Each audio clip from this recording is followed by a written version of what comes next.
This is the VOA Special English Health Report. A new study suggests that the more teenagers watch television, the more likely they are to develop depression as young adults. But the extent to which TV may or may not be to blame is a question that the study leaves unanswered.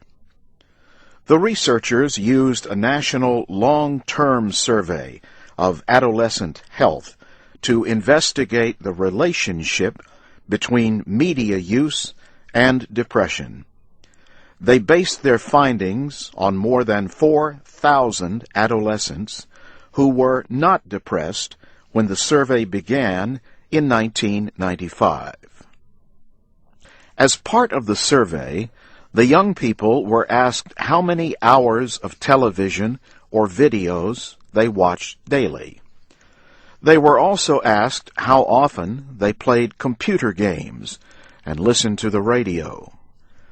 Media use totaled an average of 5.5 hours a day. More than 2 hours of that was spent watching TV. 7 years later, in 2002, more than 7% of the young people had signs of depression. The average age at that time was 21. Brian Premack at the University of Pittsburgh Medical School was the lead author of the new study. He says every extra hour of television meant an 8% increase in the chances of developing signs of depression. The researchers say they did not find any such relationship with the use of other media, such as movies, video games, or radio. But the study did find that young men were more likely than young women to develop depression given the same amount of media use.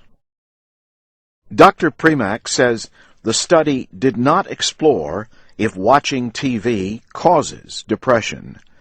But one possibility, he says, is that it may take time away from activities that could help prevent depression, like sports and socializing. It might also interfere with sleep, he says, and that could have an influence. The study was just published in the Archives of General Psychiatry. In December, the journal Social Indicators Research published a study of activities that help lead to happy lives. Sociologists from the University of Maryland found that people who describe themselves as happy spend less time watching television than unhappy people.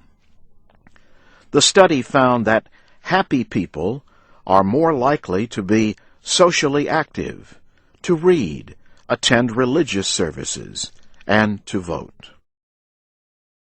And that's the VOA Special English Health Report, written by Katie Weaver.